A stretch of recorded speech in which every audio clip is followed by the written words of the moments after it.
selamat sore. Apa kabar pemirsa TVR Parlemen dimanapun Anda berada? Berjumpa lagi dalam program TVR 17 bersama saya, Diva Rizka.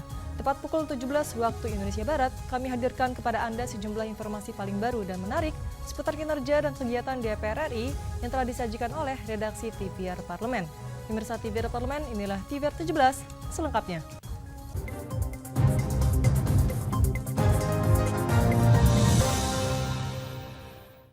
Pemirsa, arus mudik pada momen Lebaran 2024 cukup padat dan berjalan lancar, di mana jumlah pemudik mencapai 193,6 juta.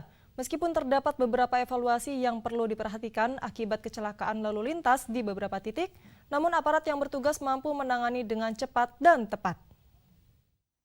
Arus mudik pada momen Lebaran 2024 cukup padat dan berjalan lancar, di mana jumlah pemudik mencapai 193,6 juta. Meskipun terdapat beberapa evaluasi yang perlu diperhatikan akibat adanya kecelakaan lalu lintas di beberapa titik, namun aparat yang bertugas mampu menangani dengan cepat dan tepat. Wakil Ketua DPR RI Abdul Muhaimin Iskandar mengatakan, secara keseluruhan mudik Lebaran 2024 berjalan dengan efektif. Walaupun ada beberapa kendala yang diakibatkan oleh ketidaksiapan pemudik, namun angka kecelakaan selama mudik tahun 2024 menurun jika dibandingkan tahun 2023. Untuk itu, evaluasi pada pelaksanaan mudik 2024 masih diperlukan agar kegiatan mudik selanjutnya dapat berjalan tanpa hambatan dan mengantisipasi terjadinya kecelakaan berkendara. Kita bersyukur ya, berjalan lancar meskipun ada beberapa eksiden, peristiwa-peristiwa yang membuat kita harus memperbaiki, misalnya kecelakaan, kemacetan yang berkepanjangan, dan berbagai kekurangan yang lain. Tapi so far setiap tahun mudik berjalan dengan baik. Harus ada pembenahan lagi supaya lebih cepat dan efektif. Lebih lanjut, Muhaimin menambahkan, kecelakaan yang terjadi di ruas tol Jakarta Cikampek kilometer 58 perlu menjadi evaluasi secara menyeluruh bagi seluruh stakeholders, terutama operator jalan tol, terkait penerapan kontraflow sebagai tindak lanjut dan langkah antisipasi untuk perjalanan mudik berikutnya. Bani, TVR Parlemen, melaporkan. Konflik bersenjata di Timur Tengah kembali memanas akibat penyerangan rudal dan drone Iran terhadap Israel. Wakil Ketua Badan Kerjasama Antar Parlemen DPR RI, Sukamta menilai konflik di kawasan Timur Tengah akan selesai jika isu Palestina diselesaikan melalui two-state solution yang ada pada perbatasan tahun 1967. Konflik bersenjata di Timur Tengah kembali memanas akibat penyerangan rudal Iran terhadap Israel. Wakil Ketua Badan Kerjasama Antar Parlemen DPR RI Sukamta mengatakan, konflik di kawasan Timur Tengah akan selesai jika isu Palestina diselesaikan melalui two-state solution yang ada pada perbatasan tahun 1967. Selama Palestina belum merdeka, konflik intens yang terjadi di Gaza akan menyebabkan konflik yang lebih luas dan mempengaruhi berbagai negara di kawasan Timur Tengah. Sukamta mengecam tindakan Israel yang selama ini tidak pernah mematuhi keputusan Perserikatan Bangsa-Bangsa dan Uni Parlemen Dunia untuk menghentikan penjajahan di Palestina. Solusi dua negara, negara Palestina, negara Israel, dengan perbatasan hasil perang tahun 1967, itu solusi yang paling ideal. Konflik dengan eskalasi yang sangat intens seperti hari ini yang ada di Gaza, itu punya kecenderungan untuk menarik negara-negara lain di dalam konflik yang lebih besar. Kalau itu terjadi, konflik lebih besar ini akan membuat suasana situasi dunia makin tidak kondusif ya. Nah, Indonesia berharap memang eskalasi tidak terjadi, tetapi solusi untuk negara Palestina itu harus diwujudkan. Serangan Iran terhadap Israel didahului adanya serangan Israel terhadap konsulat Iran di Suriah pada 1 April lalu, yang menewaskan komandan utama Garda Revolusi Iran dan menyusul bentrokan berbulan-bulan antara Israel dan sekutu regional Iran yang dipicu oleh perang di Gaza. Mahir dan Dodi, TVR Parlemen, melaporkan. Pusat Pengembangan Kompetensi Sumber Daya Manusia Legislatif menggelar kuliah umum bagi mahasiswa program magang di Rumah Rakyat guna memberikan informasi terkait kinerja serta pengembangan kompetensi SDM di lingkungan Sekretariat Jenderal DPR RI.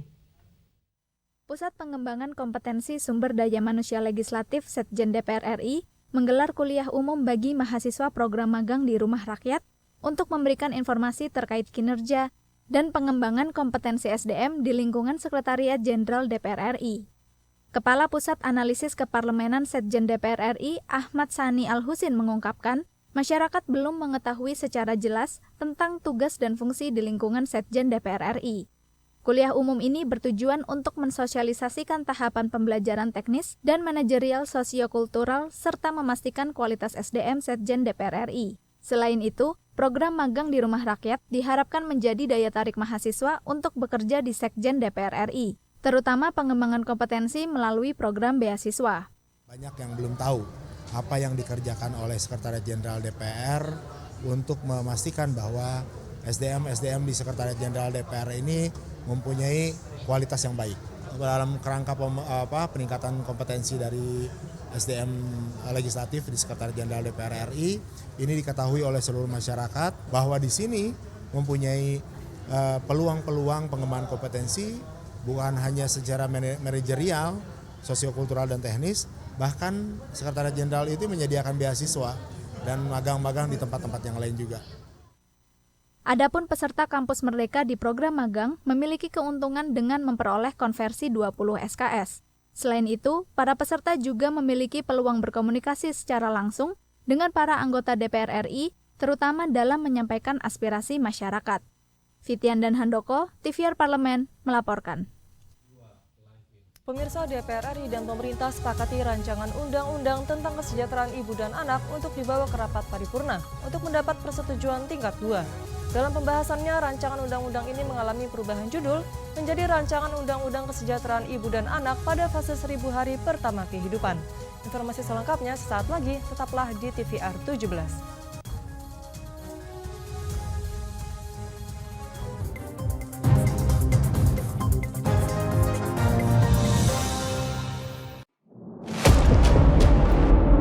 Sini ditambang. Konflik yang terjadi, Sini tidak mengizinkan.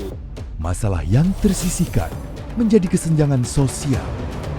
Ya namanya rakyat kecil gak bisa apa-apa, mau komplain juga gak didengar. Sebab apa? Itu menyangkut isi perut kami semua. Bagaimana memutus keterbatasan untuk didengar?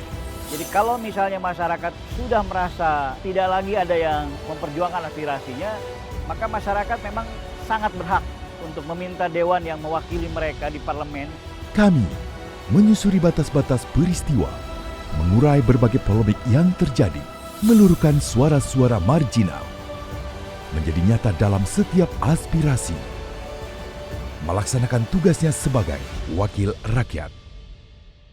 Saksikan Aksi Dewan setiap hari Senin dan Rabu pukul 10.30 waktu Indonesia Barat, hanya di TVR Parlemen.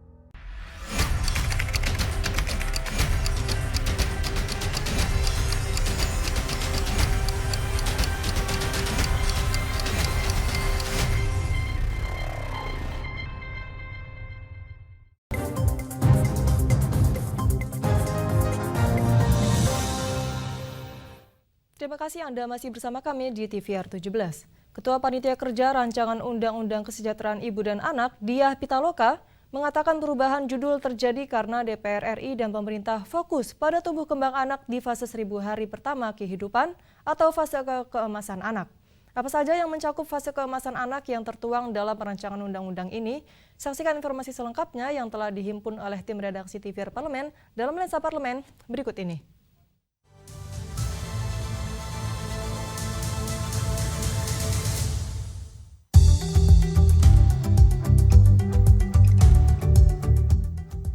DPR RI dan pemerintah telah menyepakati rancangan undang-undang tentang kesejahteraan ibu dan anak atau RUU KIA dibawa ke rapat paripurna untuk mendapatkan persetujuan tingkat 2. Rancangan undang-undang ini mengalami perubahan judul menjadi Rancangan Undang-Undang Kesejahteraan Ibu dan Anak dalam fase 1000 hari pertama kehidupan.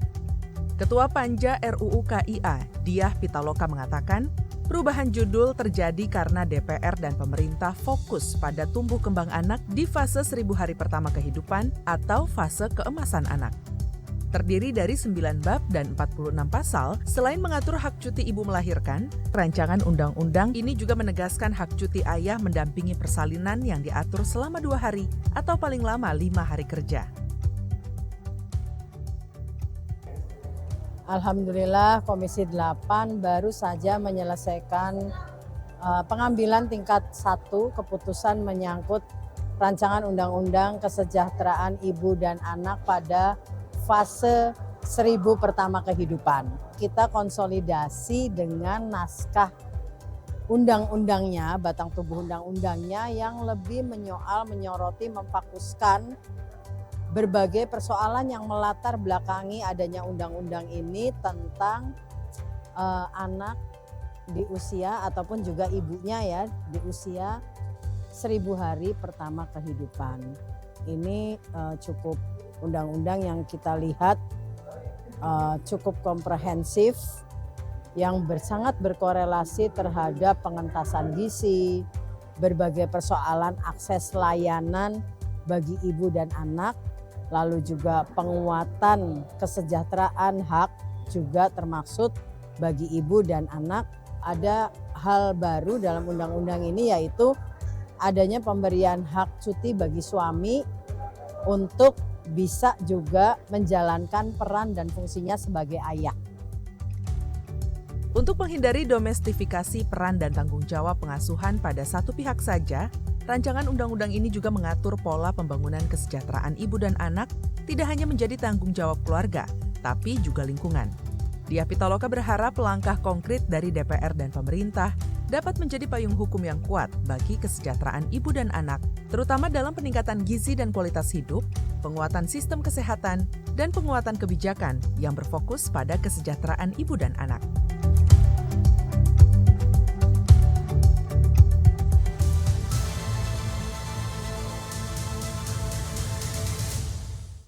Pemilu 2024 telah usai dilaksanakan. Komisi 2 DPR RI menggelar rapat kerja dan rapat dengar pendapat dengan Menteri Dalam Negeri, Ketua KPU, Ketua Bawaslu, dan juga Ketua DKPP membahas mengenai evaluasi penyelenggaraan Pemilu 2024. Informasi selengkapnya akan kami hadirkan usai jeda berikut. Tetaplah bersama kami di TVR 17.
Anda kembali di TVR 17. Terkait evaluasi pemilu 2024, anggota Komisi 2 DPR RI Muhammad Muras mengkritisi laporan Ketua KPU yang terlalu normatif. Beberapa rekomendasi dari Bawaslu untuk pemungutan suara ulang tidak ditindaklanjuti. Muras juga menegaskan sistem informasi Sirekap menjadi alat bantu yang gagal untuk pemilu 2024. Selengkapnya berikut wawancara rekan kami, Mahir Pratama dari Komisi 2 DPR RI.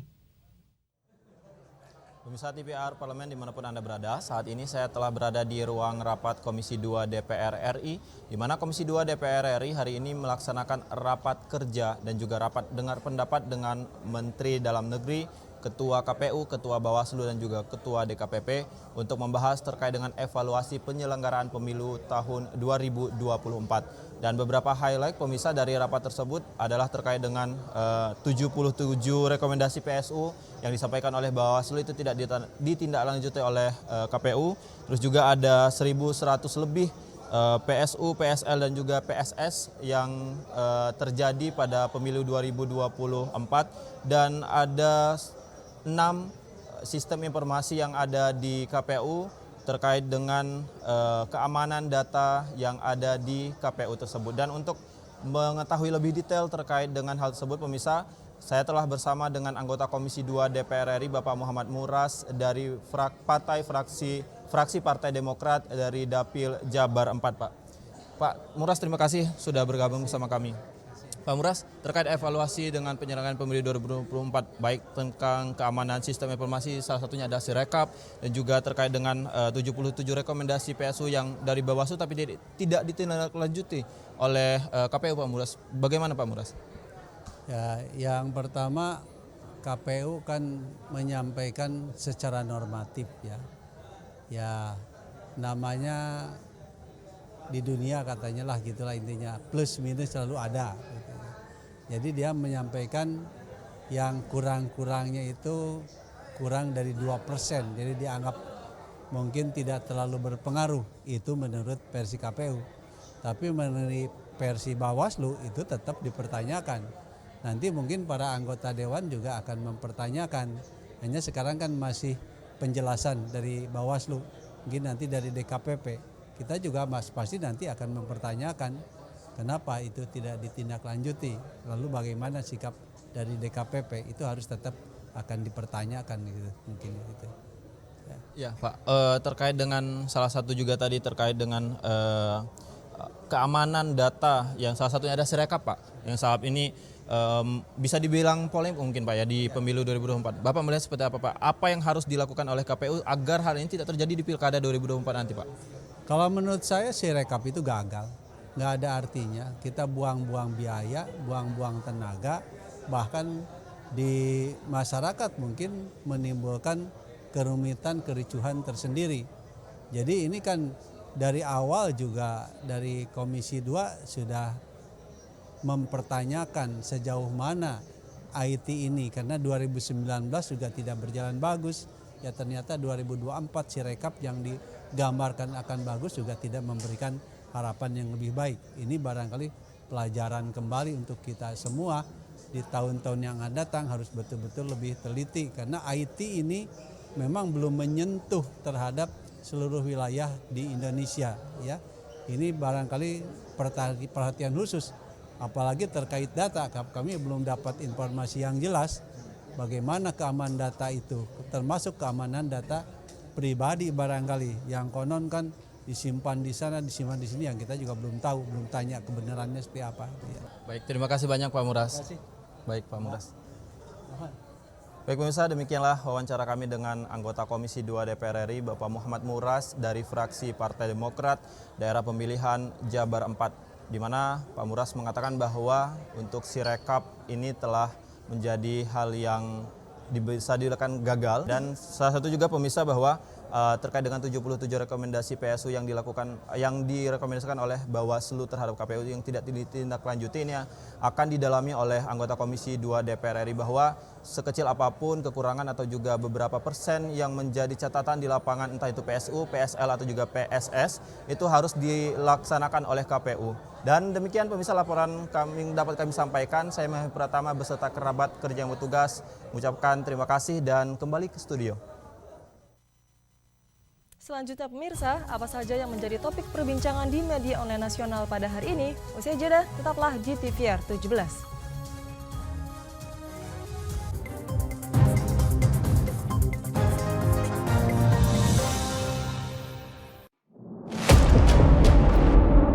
Sini ditambang. Konflik yang terjadi. Sini tidak mengizinkan. Masalah yang tersisihkan menjadi kesenjangan sosial. Ya namanya rakyat kecil gak bisa apa-apa, mau komplain juga gak didengar. Sebab apa? Itu menyangkut isi perut kami semua. Bagaimana memutus keterbatasan untuk didengar? Jadi kalau misalnya masyarakat sudah merasa tidak lagi ada yang memperjuangkan aspirasinya, maka masyarakat memang sangat berhak untuk meminta dewan yang mewakili mereka di parlemen. Kami menyusuri batas-batas peristiwa, mengurai berbagai polemik yang terjadi, meluruhkan suara-suara marginal. menjadi nyata dalam setiap aspirasi. Melaksanakan tugasnya sebagai wakil rakyat.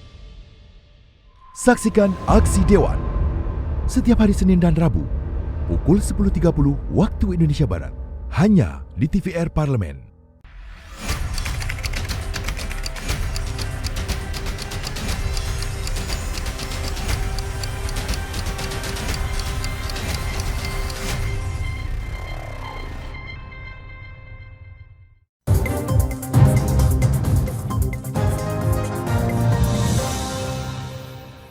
Kembali di TVR 17, pemirsa TVR Parlemen, kali ini kita masuk ke segmen media online nasional.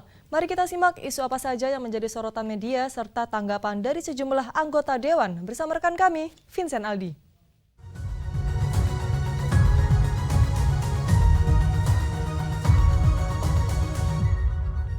Terima kasih rekan Diva dan apa kabar pemirsa? Kembali lagi dalam segmen media online bersama saya Vincent Aldi. Dan kita akan menuju berita yang pertama yang menjadi headline di media online, yaitu Gus Muhaimin menilai mudik lebaran 2024 ini berjalan cukup baik. Dan pemirsa dapat saksikan di layar kaca Anda pemirsa beberapa media yang menyoroti periode mudik lebaran 2024 telah usai. Mudik lebaran tahun ini merupakan yang terbesar jumlahnya selama 4 tahun terakhir atau sejak masa pandemi 2020. Meskipun begitu, pemirsa, berdasarkan data Integrated Road Safety Management System, angka kecelakaan pada masa mudik lebaran tahun ini disebut mengalami penurunan hingga 13% dibandingkan tahun lalu. Dan terkait hal ini pemirsa, Wakil Ketua DPR RI bidang Koordinator Kesejahteraan Rakyat Muhaimin Iskandar mengapresiasi setiap pemangku kepentingan yang terlibat dalam pengamanan jalannya mudik lebaran 2024.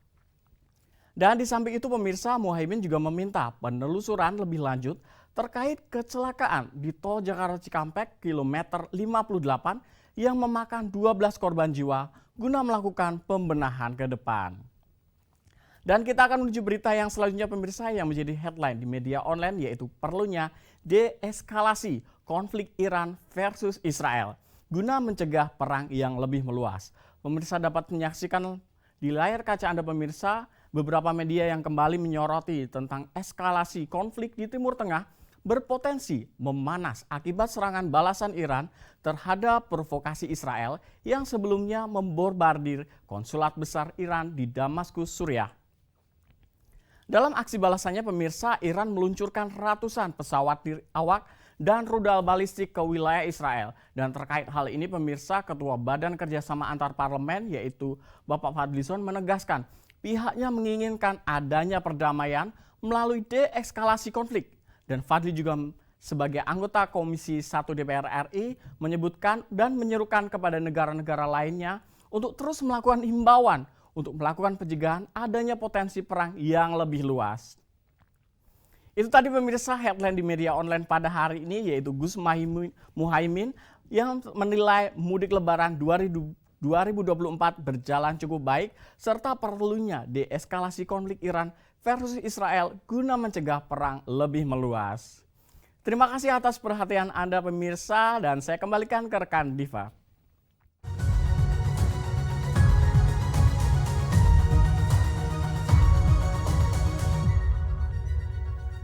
Baik, terima kasih rekan Vincent yang telah menyampaikan sejumlah update sorotan dari media online nasional pada hari ini. Segmen media online tadi sekaligus menutup program TVR 17 edisi sore hari ini. Saya Diva Rizka beserta seluruh kru TVR Parlemen yang bertugas mengucapkan terima kasih dan pamit undur diri dari hadapan Anda. TVR Parlemen, referensi Indonesia.